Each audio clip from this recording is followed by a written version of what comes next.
So I've been thinking about quite a few different things.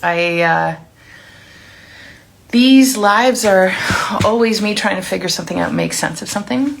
And I've been grappling with a couple of questions and comments and observations and frankly criticisms, which is really great. I'm not against criticism. I think it can help us get better.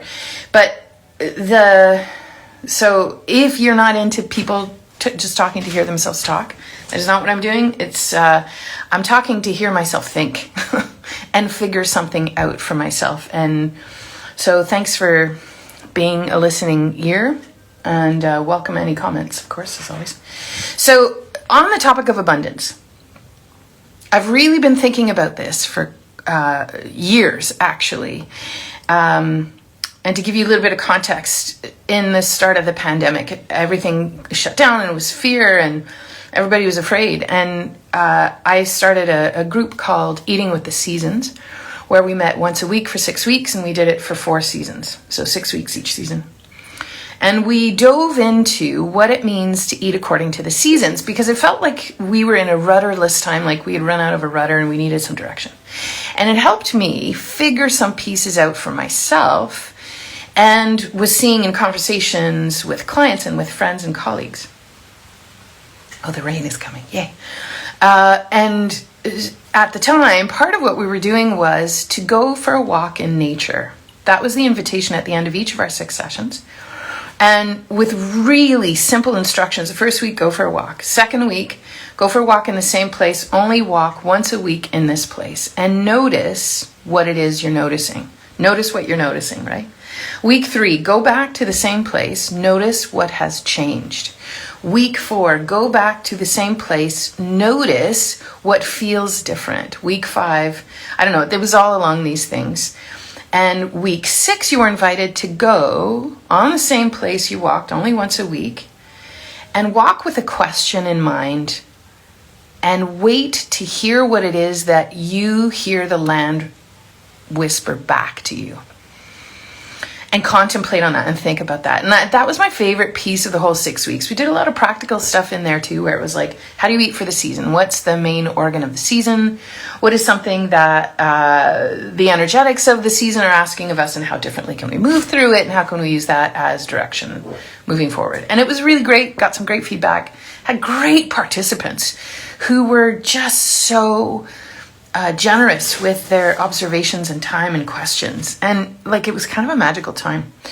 And in those sessions, part of what I personally noticed for myself in those weekly walks was this concept of abundance, and noticing and realizing that there is an incredible amount of abundance when we look to the natural world. And this concept, this notion of scarcity mindset, we're not going to have enough, there's not going to be enough, there's not going to, you're never going to figure things out, you're never going to get the answers, you don't deserve, you're not enough. This scarcity mindset that is such a deep-seated part of where I'm from, North American culture, for sure. I don't know if you feel the same with wherever you are. And how much that drives, when you take a step back and get practical with it, now I'm like, oh my God, that is what drives capitalism. That is the single biggest fucking lie of capitalism. Sorry, neighbors, I have my door open. But it's not actually the truth, correct? I mean, scarcity of resources in that if we continue at the pace we're going, there's going to be a scarcity of resources in terms of water available, absolutely. Scarcity of resources where we won't be able to grow our food, correct, if we don't take care of the land. But you can take care of the land, and you can be a part of the system that looks after the entire earth and be within the system and live in alignment with the system, and it will be okay.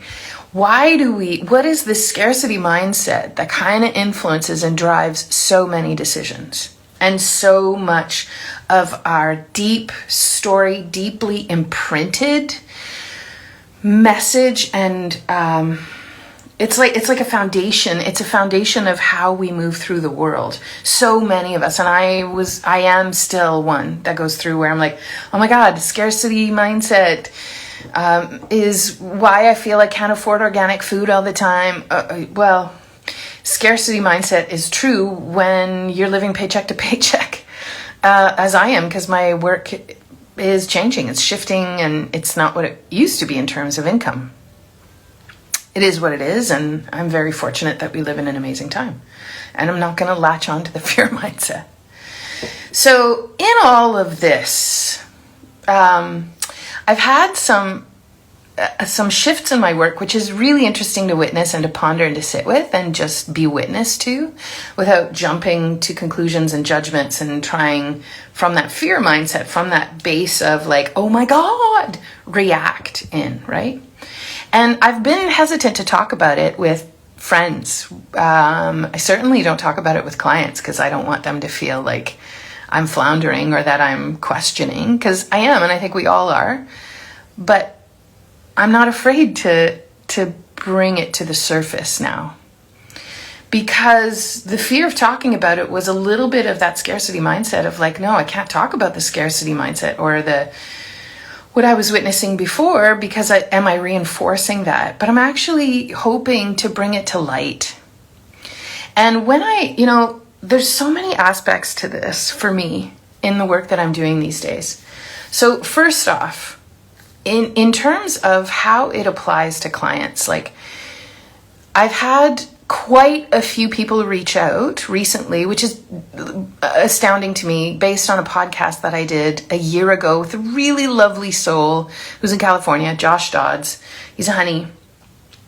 We had a great conversation, and I left that conversation in absolute tears, thinking that I had misrepresented who I am and who we as the two over at Histamine Haven are. And I was worried that I had opened up a can of worms of something and had said something that was a little bit off-brand for kind of what Histamine Haven was wanting to be and what Tracy and I discussed in being. And that podcast has found its way in a super lowercase v viral way. It's got like 60,000 views now, which is a lot for super organic viewing, right? I don't know that Josh has put any advertising dollars behind it. I don't think he has. And anyway, that's his story, not mine. But people have found their way to me. And it's so interesting, especially for those of us who struggle with histamine or mast cell activation and struggle with, for those of us who have that as a piece of our picture, I don't struggle with it. I don't struggle with it at all, actually.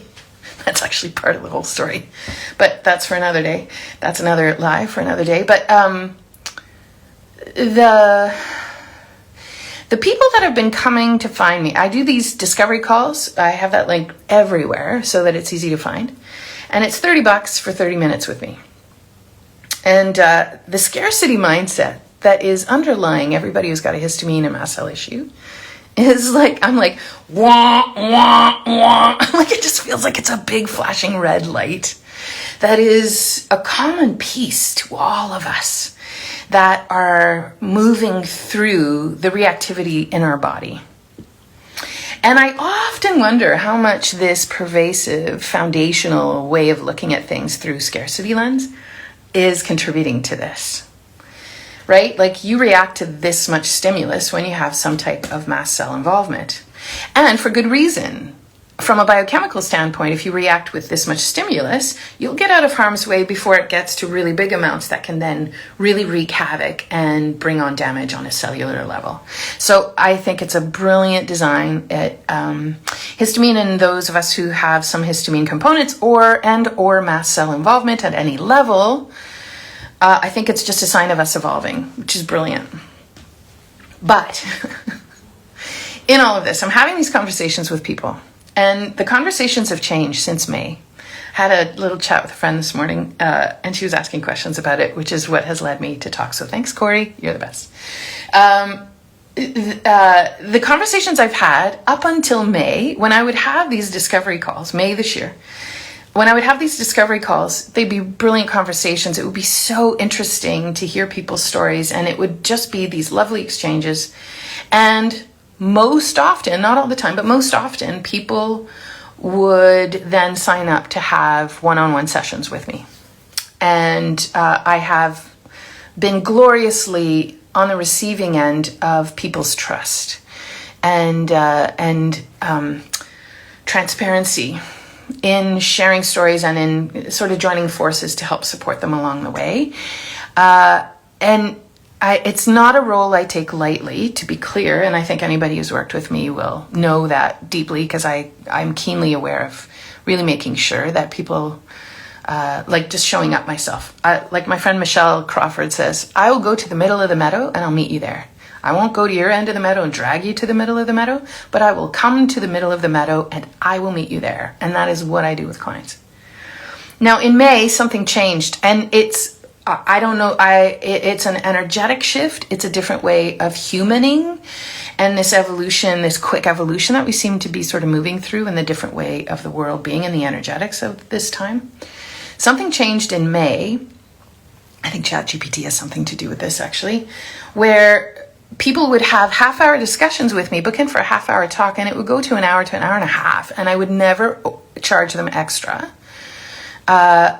Because my intent is to help them get clarity on moving forward. And now those 30-minute discussions are 60, 90 minutes sometimes. And I'm not charging for them. And it feels wrong to charge for them because that's capitalist and gross. And now I'm like, oh my God, conversations to help someone get clarity are necessitating to be longer. And fewer are signing on to become clients. So my work is actually starting to dry up a little bit, or and it always does naturally. There's a bit of atrophy in the summer.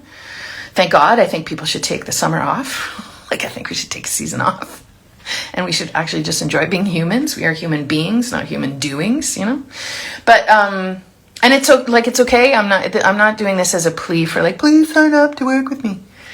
But I'm here to just explain something, because I need to clarify it for myself, and I need to have a record of it somewhere so I can come back to it to help me find clarity, because I feel we live in weird times, like just kind of turbulent times. And I need to right myself and to sort of put up a mast and help myself steady the boat. And many people have now mentioned in these 30 going to 90-minute conversations that I only charge $30 for. People are coming and saying, I did this on ChatGPT, I plugged it in, and this is what she says. Is this the right? I just want to make sure I'm on the right track. To which I'm like, well, it sounds like you've already found the answer you're looking for by going to ChatGPT. Like, it looks like you found your support person. It's not me.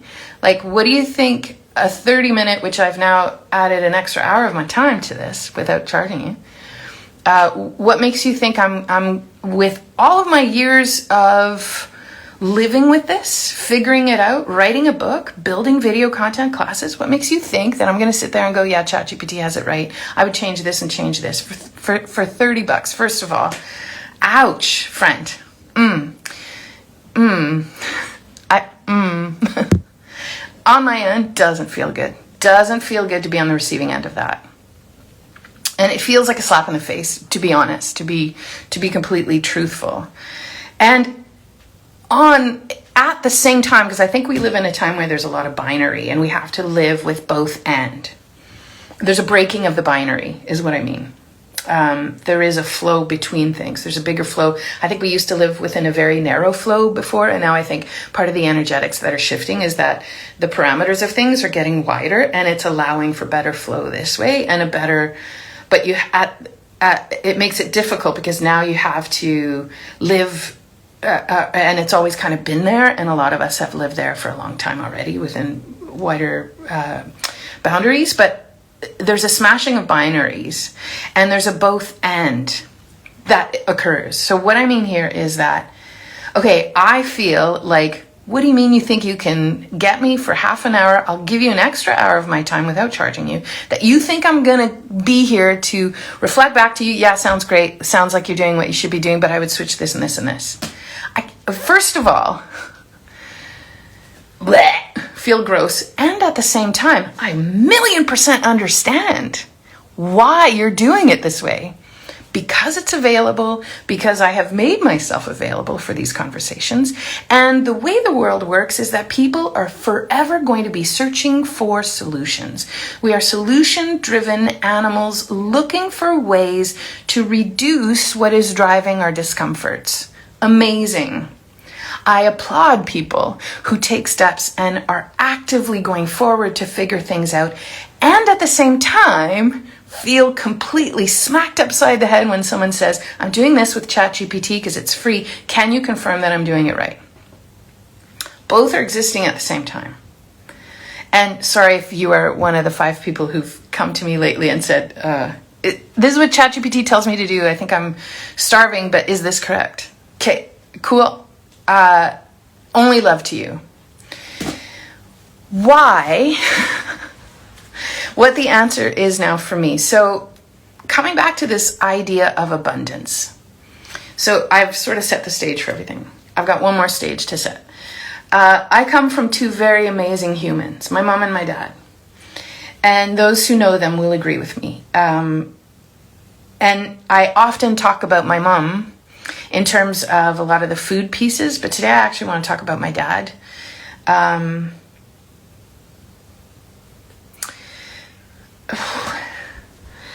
He is one of my favorite humans on the planet, and I am the luckiest of the luckies to have him as my papa. And my dad, in his working life, he's still with us, thank God. I play cards with him every week. In his working life, he was a math teacher. He's still a math teacher. He still tutors kids. He's 82, and he's still tutoring kids in this neighborhood. And he gardens. God, that guy's amazing. Anyway.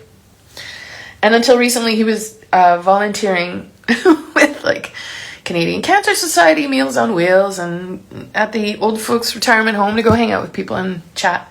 My mom volunteers too. Like they are how I want to show up in the world. Anyway, my dad, as a math teacher, I remember talking to him. He was a high school math teacher, and he was the math teacher that you would go to if you had troubles with math. If you struggled with math anywhere, you took Monsieur Simmons' class. Monsieur Simmons was like at École Secondaire Algonquin in North Bay, Ontario. Like he was the guy you went to if you struggled with math. And he also taught all the advanced courses, which is like the university track kind of thing. So like super brilliant man, like really smart guy. He wanted to be a doctor at one point. And a farmer. I mean, that tells you everything. So as a math teacher, he was just so great. And when you would enter the class, there were very rigid rules, and it was set up as there were rigid expectations. And he presented it in a way that you wanted to meet those expectations. And I asked him, like in just observe, I had him for math quite a few times in high school. And I think most people in class, if they didn't know, they would know he was my dad. The only thing he ever did different when he'd walk by in our work periods, because they were 1.5-hour classes. So we'd learn and then we'd work and then we'd learn and we'd work. He'd break it up into 2 parts. He'd walk by and he'd flip my book closed. That's the only thing that he would do differently to me. So, but you know, I love watching people and observing and just seeing how people are. It's one of my favorite things to do. I fucking love humans, man. And anyway, so my dad, I would watch him how he was teaching, and he would explain something, a concept, a mathematical concept on the board, and he'd point to it, and you could see him really getting into it, and like you couldn't help but get into it with him. Like I get a lot of how I am from my dad, and he'd be like, okay, does this make sense? And he'd be looking out at the class, and I'd be like, what are the kids doing? What are people doing? And I'd look at the faces, and I eventually figured out that he was looking to see if everybody understood, and he could tell by the look on your face if you got what it was he was saying. And if he saw some faces in the class of 28, 30 kids, if he saw some faces that did not get it, he'd say, okay, hang on, let's explain it from this point. And he'd take a step back, and he'd sort of come around, and he'd explain it in a different way. And he would give you a different way in. And he presented these different ways in as many times as it would take in order to have all students in the class go, oh, and he could see the recognition on their face when they got it. That's what made him such a good teacher. He would watch and he would gauge to see, are people getting it? Oh, yeah, okay, good. Okay, now we can move on. Oh, you're not? Okay. What if we looked at it this way? And he comes from another way. So that to me is deeply rooted in this concept of abundance. Giving people different ways in to understanding something so that they can have it live within them. And it was almost like if I think of it now and just talking about it, now I realize it goes even further. Like as he was doing that, he was helping people put these pieces together within themselves for them to be able to understand a concept. And what if you take that to other modalities? Like in my work, very clearly, it's in everything I do and the way that I do everything. If a client, as I'm talking to them, because I do all my meetings on Zoom, I can look at their faces and I can see if they're getting it or not. And if they don't get it, I take a step back and I come at it from a different point of view and I explain it that way until they have something go off and go, oh, okay, yeah, no, I get it. Because then it becomes yours. It's no longer mine. I'm not just a person in the background, chirp, chirp, chirp, chirp, chirp, do this, you'll do great. Like, do this list of check, like that's somebody with their eyes closed going, do this checklist. Okay, bye. That's what ChatGPT is.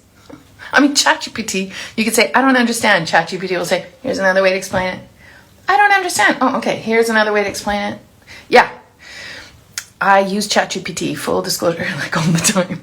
But, right, like just in this sense. So, okay, what does this have to do with things? Well, that is deeply steeped in everything I do. So going back to some of the questions I've had from people, a very recent one actually, 3 weeks ago maybe, somebody said, well, I find your initial offerings just too overwhelming. Got it.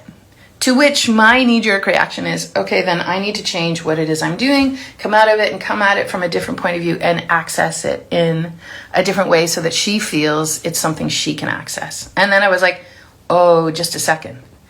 That's actually me going to your end of the meadow and coming to drag you into the middle of the meadow. That doesn't feel right.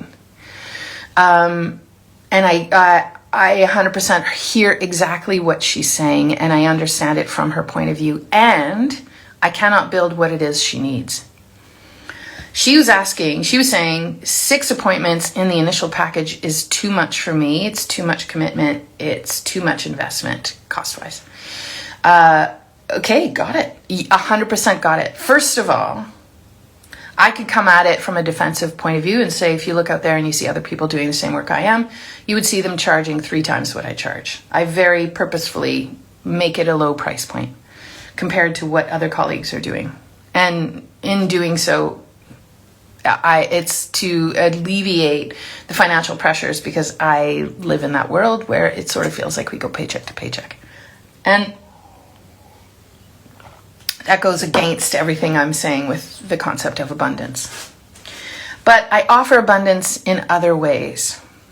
For somebody who doesn't feel that, or that the cost is the abundance piece in what I'm offering. I will tell you this. I just started working at a clinic where I'm seeing clients one-on-one through the clinic that they are referring to me, which is just a brilliant setup. And it is a clinic that supports clients through mobility and structural issues and nervous system issues. And like deep-seated nervous system, like brain injury, spinal cord injury, ALS, Parkinson's, MS, like right, all of those big diagnoses where the nervous system and potentially the structural system are impacted.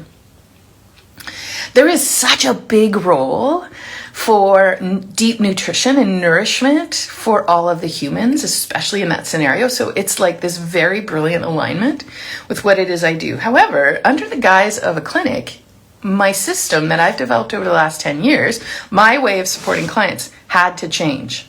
And I was grateful for the invitation to do this because it's a way to try things. And I had a meetup. I just saw 2 clients.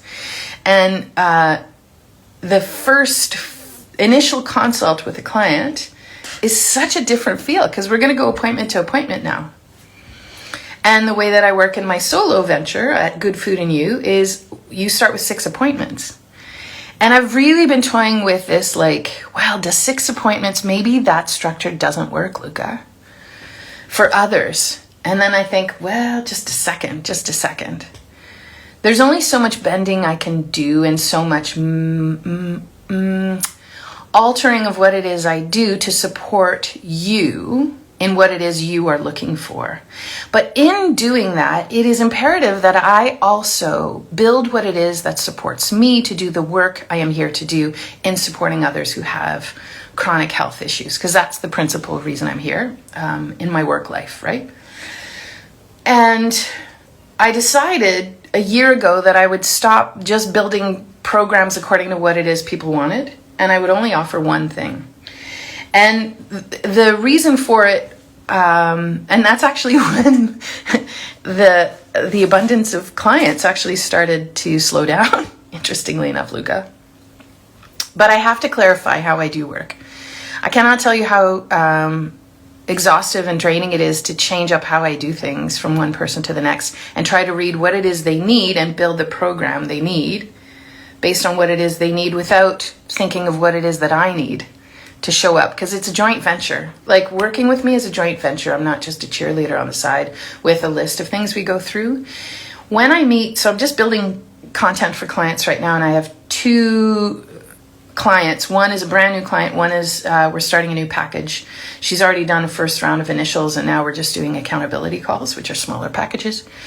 And so I'm building those programs for them. And I'm thinking of my new gal I saw yesterday at the clinic and how different those 2 approaches will be. My one-on-one from yesterday, I'm done an hour after we've met. But I'm not going to put in as much work for her as I will into the people that are doing full programs with me. And what I mean by this, and both can coexist, like going back to this both will coexist. And I have to tell you, I think the gal at the clinic is actually going to be shortchanged. Because here's what I do in comparison. So when I see somebody at the clinic where it's just a one-off appointment and we go appointment by appointment, there's no continuity for me, and I put in an hour's work after our appointment, sometimes 2. Yesterday it was 2. After we meet for a 1 hour, and I go and build the resources I said I would, and yesterday it took me 2 hours because I was building a bit the systems of how I'm going to do this to make it easier for subsequent appointments. Anyway, you don't need to know that. And she's got her emails, and that's it. And I'm done. And I'm sending an email in 2 weeks to say, hey, how's it going? As a reminder. That's it. The people that I'm building programs for, I am going to sit with them in my heart for hours and perhaps days at the end of it before I build them a program. Like, we usually have 4 weeks between a first and second appointment. In those 4 weeks, I will sit with that client and think about them on a regular basis, go back over all the notes I took, and I will really sit deeply, not only to identify where the biochemistry is struggling and what it's going to take from the nutrients perspective. What nutrients do I think they are deficient in? What systems are struggling? What organs are struggling? What needs nourishment? Where is their body sending a stress response, and can we quiet that stress response, the inflammatory response? Can we make things work better in the body so that we're not tripping that stress response? That's like 60% of what I do is that deep stuff. But the other 40%, I gotta tell you, is where the secret sauce is. I will sit with you and ponder on your experience as a human and ask Spirit, I don't know how else to say it, and this is where this is gonna turn even more people off, and that's okay. I need you to know that it is not just about the biochemistry with me. It is about the spirit piece. What is happening for this person on a spiritual level that I can sense, and I do not mean affiliation to any type of God or church or organized anything, more as a, like, where are they on their journey and what might be contributing, and where are the stops in the flow? Where are the blockages for this person in particular? What is tripping them up, and what is not allowing for free flow of energies for them to function at their best capacity? And how can we get into things for them in a way that is going to unblock and in a gentle way bring better flow to where there are blockages so that the flow can happen at a manageable pace. That flow can shift into better flow at a pace that will not make the body feel like there's a dam bursting somewhere else. And what I mean by this, and this has become clear to me as I was just sitting thinking about this one brand new client, it is about reminding her body of the brilliance she already is and has within her. How do we get her to that place? And how do I and she as a team work for the spirit that is her to have a better flow and better energy? Yeah, she's got histamine stuff. Yeah, she's got mast cell activation stuff. There is a bunch of other pieces to the puzzle that I'm not privy to share because she did in sole confidence. But I will tell you, I will ponder on those pieces. I will not talk to anybody about her particular situation. I will go talk to the trees about it, actually. I will go for a walk. I will go talk to the ocean. And I will go talk to the birds and the bees and the bugs and the plants. Those are the only people I will talk to about this particular sweet soul. And that is what you get when you work with me. And going back to this concept of abundance, I can't come out and say, you get 6 visits with me, we work on the biochemistry, but I also bring in this concept of abundance to help you remind you of your brilliance within. That falls so flat and feels like it's a nothing. It is so much more. It is about simplifying. It is about uncluttering things and just allowing for better flow.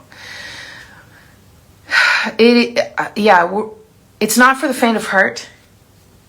It is also for the faint of heart, because the faint of heart happens because there's a lack of flow. And so when you work with me, my sweetheart that I saw yesterday will not get this piece, unfortunately, because it is just a one-off appointment and we go appointment to appointment. This is why I will always work with packages with clients. And it is all based in this idea of abundance. If I can remind you and reinforce that there is abundance and remind you of something you already know, that there is abundance within yourself, within the energetics of the world, within the natural world, and you are a part of the natural world. You are never separate from it. You were always a part of it.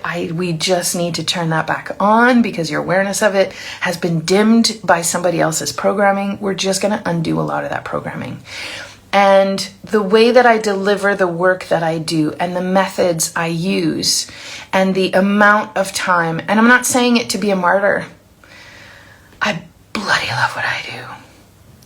I am the luckiest soul to get to do what I do and witness people and create my sacred work. And it's the work, it's not me that is sacred at all.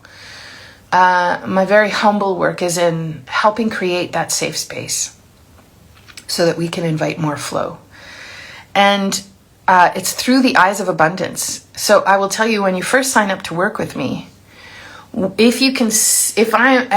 not very good at describing it, and that's where I will work for myself, because I know that's a piece I need to work on. So having these chats helps me figure it out.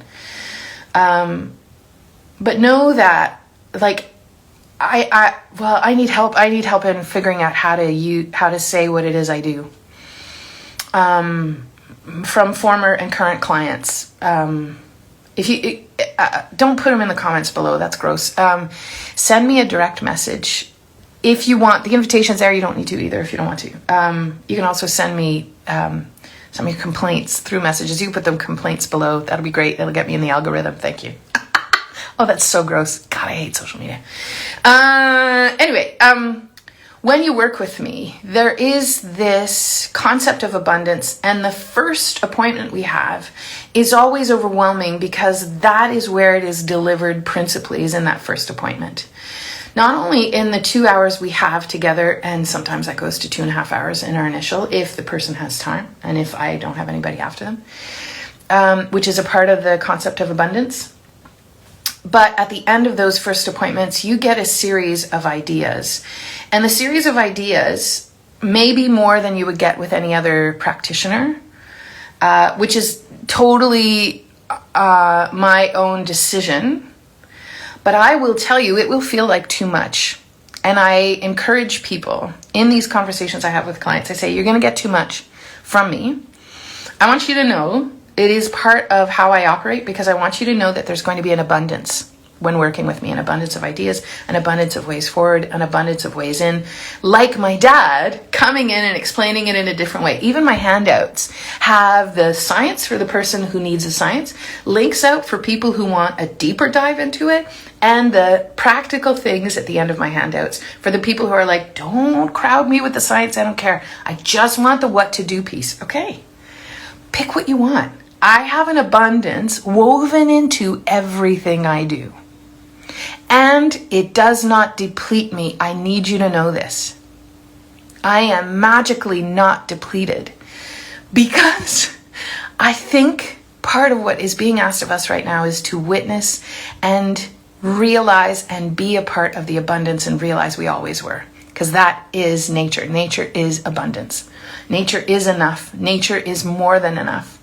And you are more than enough. And you have an abundance of resources at your fingertips.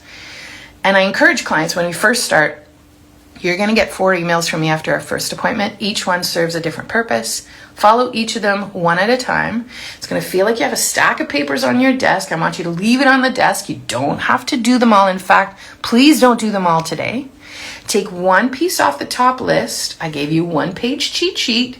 Highlight what it is you're going to work on. Do that for 4 or 5 days. Get to know what that idea is, and come back, you've got another idea. Because part of the work becomes you being an active participant in implementing these ideas. I need to see I don't need to actually see your face, but I want you, for each and every concept we're exploring and recommendation and idea and reason why, I want you to have the kind of recognition on your face, like my dad was looking for in his math students. Because that now becomes yours. It's no longer mine. It was never mine to start with. It was an ephemeral thing that I noticed and paid attention to and moves on. And it is not mine to hoard. It is not mine to hang on to. It is yours to witness and go, I need that piece.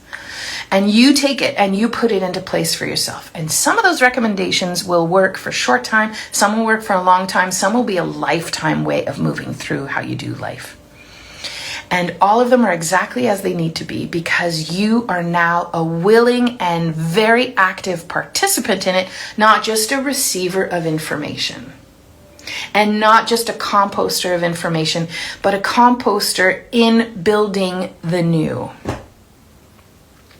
Composting demands of us, and I think this is a time of composting, to echo the words of very wise Indigenous elders who talk about there's different times in different eras of the humanity. There are growing times and there are composting times, and pals, we're in a composting season. In the composting season, like, what do you do when you compost? Not only are you breaking down things, but you are building the soil for something new to come. You can't just take information. You can't just grab information and have it live within you and go, okay, that's good. You need to transform it and grow your own garden. You have to move beyond just the breaking down stuff, and you have to be a part of building where those ideas can grow. And the only way that'll happen is if you take it within yourself. So from the point of view of abundance, I offer so many different ways into the work. And then there's all these emails that follow afterwards for people who work with me, packages, one-on-one. My sweetheart I helped last night, she's not going to get any of those, and it's fine. And maybe she'll see better results, and maybe she will actually be able to do more of the work. I'm here to help those who want to live post-histamine, post-mast cell, post-chronic disease, post-locked in with illness. I'm here to help you move beyond it. That is the work that I do. And I do it steeped in abundance. I have an unending source of content for you, because that is what lights me up, to create content. And I present very similar content. There's a lot of repetition in what it is I do, and that is by design, because they're all different ways of explaining the same thing, much like my dad did in math. I am so grateful to be alive. I am so grateful for the opportunity to have my eyes open and my heart wide open. And pal, that is the concept of abundance. And on that note, I've also been ruminating on some of the feedback from people in the network, in the Good Food Network I run a subscription service, and it is a reiteration of a lot of what I share with clients. And that too is steeped in abundance. And I've heard what people are saying. So I have actually stripped away some of the abundance and reduced how much abundance there is in there. Because people don't need that much abundance. Okay, I got it. So the stuff that I built will live in quiet solitude in the corner in the relic graveyard, and it's okay. It's okay. You don't need to know how to cook pizza from scratch. Although, goddamn, if that's not what life is about, you don't need to have a module on why sprouting grains is going to be beneficial to you long term in terms of the biochemistry and the science. Yeah, I know you don't, but also you do. But also, no, it's cool. Anyway, the Good Food Network is there. The price is going up on September 1st because I worked with somebody to try to figure out how to streamline things a little bit better and to make it a little bit more inviting. And so there's coupon discounts for loyalty people on my newsletter for clients. There's the insider rate we came up with for the people who are in the newsletter, loyalty rate for one-on-one clients. And for people who are already in my recipe subscription service, you also get a specialty discount. So anyway, a lot of those emails are going to be going out. So that's nice. Who cares? You probably won't sign up, and maybe you will. See, apparently I still need to work on the concept of abundance. I have the abundance of giving down pat. I'm struggling with the abundance of receiving, maybe? Maybe that's what I need to work on. Anyway, aren't we all fallible, and aren't we all just goddamn beautiful? I love you. That's all. Bye.